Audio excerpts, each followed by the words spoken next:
세상에 떠도는 기묘한 괴담들. 첫 번째 이야기.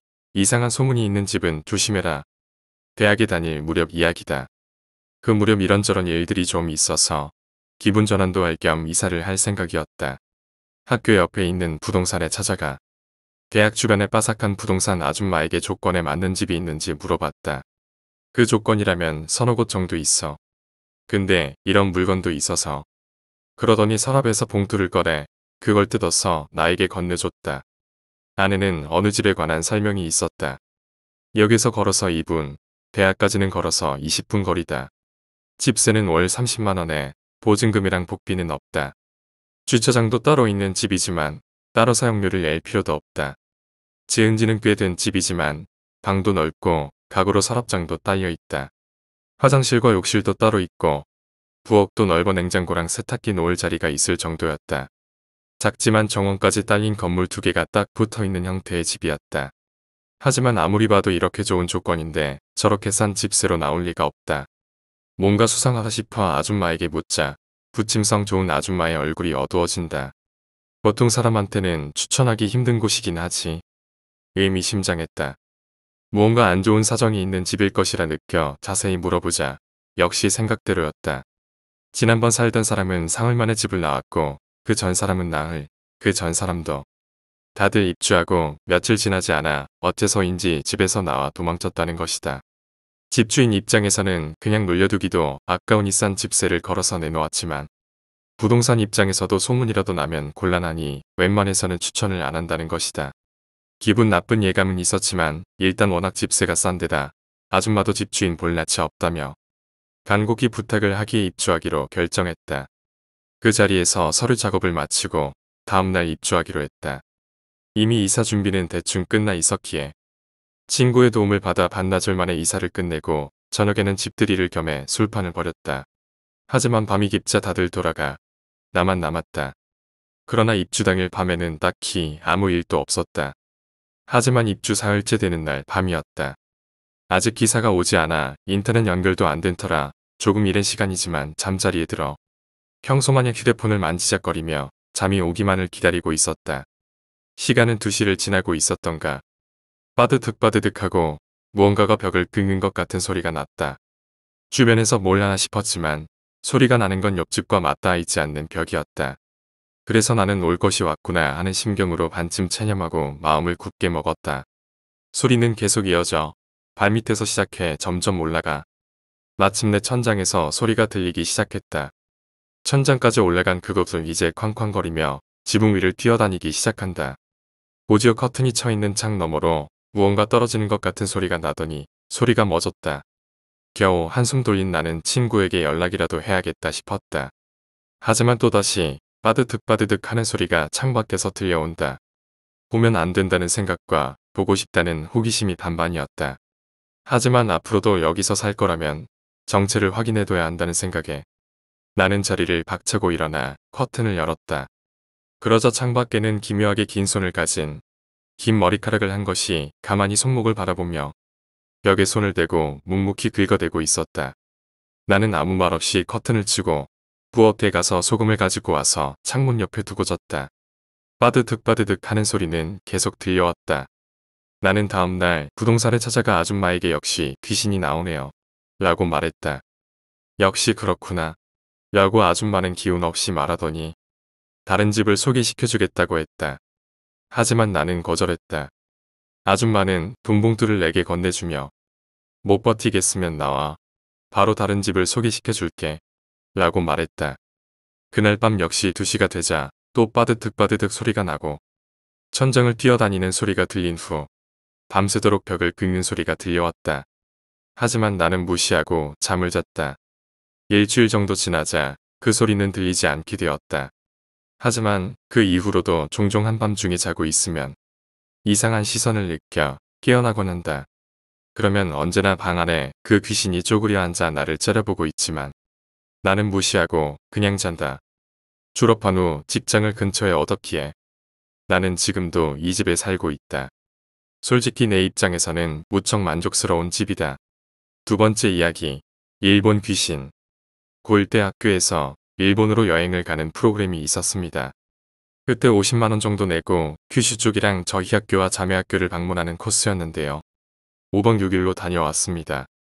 배로 가는 거라 그런지 가격은 저렴했습니다. 일본에 도착하고 두 번째 날이었는데요. 첫째 날과 달리 두 번째 날은 한적한 곳에 있는 호텔에 묵게 되었습니다. 조그마한 마을이었는데 이름은 기억이 나질 않네요. 여튼 저희 반 애들이 좀 많이 갔어요. 8명이 갔는데 방이 4명씩 쓰는 거더라고요. 그래서 저희 반이 방 2개를 잡게 되었는데요. 첫 해의 나들이라 그런지 둘째 날인데도 잠이 오질 않더군요. 그래서 제 친구랑 저는 옆방으로 놀러를 갔습니다. 나머지 친구 2명은 그냥 잔다길래 냅두고 왔고요. 그래서 저를 비롯해 친구 6명이서 뭣도 먹고 TV도 보면서 한 3시 정도까지 논 것 같습니다. 일본은 늦은 밤이면 TV에서 무릇한 것도 많이 나오더군요. 그래서 방으로 건너가서 잘라고 친구를 불렀는데 이놈이 거기서 그냥 잔다는 겁니다.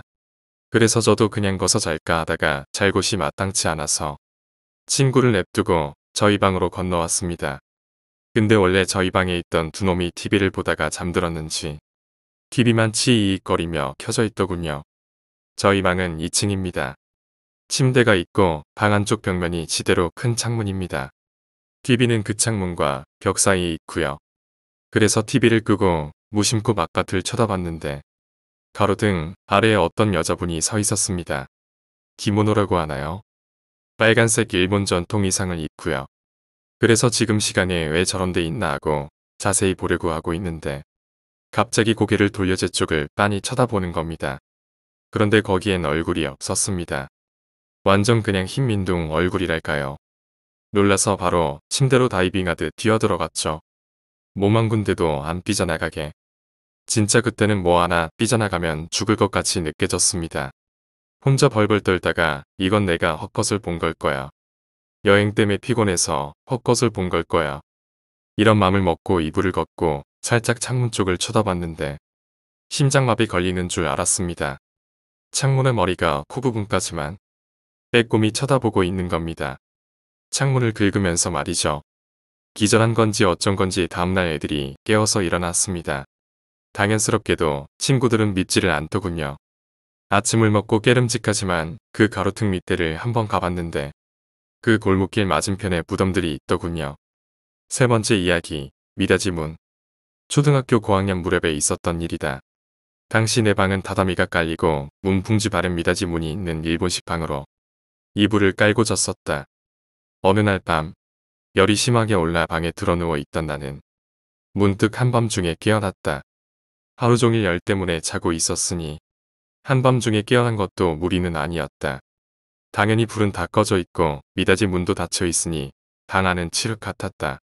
하지만 어두운 와중에서도 눈이 조금씩 익숙해져 가면서 방 앞모습이 눈에 들어온다. 그런 상태로 멍하니 미닫이 문을 바라보고 있었다. 그런데 왠지 모르게 방 앞모습이 이상하다는 생각이 들었다. 내 방인데도 어딘가 위화감이 느껴진다. 그리고 눈치챘다. 내 방 미닫이 문에는 내가 손가락으로 장난삼아 문풍지를 뚫은 구멍이 몇 곳 있었다. 그런데 어째서인지 그게 평소보다 훨씬 많게 느껴졌던 것이다. 이상하네. 원래 이렇게 구멍이 많았나? 나는 그렇게 생각하고 구멍의 숫자를 세기 시작했다. 열은 여전히 높은 채 막 일어나 멍한 머리로 분명히 평소 뚫려있던 구멍보다 많다. 3개 정도 있었을 구멍이 7개로 늘어나 있었다. 역시 이상하다 싶어 다시금 세고 있는데 문풍지가 찢어지며 구멍이 뚫렸다. 순간 얼어붙고 말았다. 미닫이 문 바깥쪽 유리창이다. 그리고 내가 열에 시달린 탓에 당연히 유리창은 완전히 닫혀 있었다. 밖에서 누군가 구멍을 뚫을 수 있을 리가 없었다. 혼란스러운 와중에 뭘 어쩌지도 못하고 미닫이 문을 보고 있자 또 다른 곳에 구멍이 뚫린다. 무서워서 일어나려 했지만 고열 때문에 몸이 나른한 건지 생각대로 움직일 수가 없었다. 더 이상 문 쪽을 보고 싶지 않지만 그렇다고 등을 보이는 것도 두려웠다.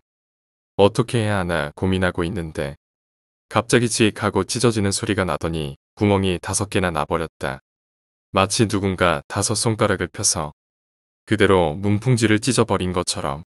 그리고 5곳에 구멍이 점점 아래로 내려오기 시작했다. 밀어넣은 5 손가락으로 문풍지를 찢어버리는 것처럼. 그런 식으로 내려오다 보면 그래 그렇듯 중간에 삐뚤거리게 찢어지며 미닫이 문은 볼품 없어져 간다. 나는 겁에 질려 한층 굴고 있었지만 그럼에도 미닫이 문에서 눈을 돌릴 수가 없었다. 그리고 문풍지가 찢어져 생긴 큰 틈 사이로 새까맣고 긴 머리카락이 방 안으로 흘러들어왔다. 이제 귀신이라고 밖에는 생각할 수 없었다. 머리카락은 자꾸자꾸 방 안으로 들어와 어느새 방바닥이 새까맣게 변할 정도였다. 거기서 나는 의식을 잃었다. 정신을 차리니 이미 아침이었다. 무사히 아침을 맞을 수 있음에 안도하며 나는 어젯밤 일이 떠올라 미닫이 문을 바라봤다. 문은 구멍 없이 멀쩡했다. 나는 일단 안심했지만 또 위화감을 느꼈다. 기묘하게도 미닫이 문의 문풍지는 구멍 하나 없이 깨끗했다. 평소 내가 직접 뚫었던 구멍마저 사라지고 완전히 종이를 새로 바린 것 같은 모양이었다. 이상하다 싶어 종이를 잘 살펴봤지만 오래전에 붙여색이 누런 종이었다. 하지만 구멍만은 완전히 메어져 있었다. 문을 열고 난 후 나는 다시금 소름 끼치는 것을 발견했다. 문 밖 닫혀있는 유리창에 손자국 2개와 긴 머리카락 10개가량이 붙어 있었다. 부모님에게 이야기를 했지만 아무도 믿어주지 않았다. 애초에 문에 구멍이 없었을 거라는 말뿐이었다. 하지만 분명히 내가 직접 뚫었던 구멍은 존재했었다. 이후 집을 리모델링하게 될 때까지 나는 문에 등을 돌리고 잠을 자는 버릇이 생겼다. 다행히 그날 이후로 이상한 일을 겪은 적은 없다. 하지만 지금도 자꾸 문풍지에 구멍이 하나둘 늘어가던 그 광경을 떠올리면 등골이 오싹해진다. 오늘 이야기는 여기까지입니다. 오늘 이야기가 재미있으셨다면 구독과 좋아요, 댓글 부탁드립니다. 댓글은 저에게 큰 힘이 됩니다. 감사합니다.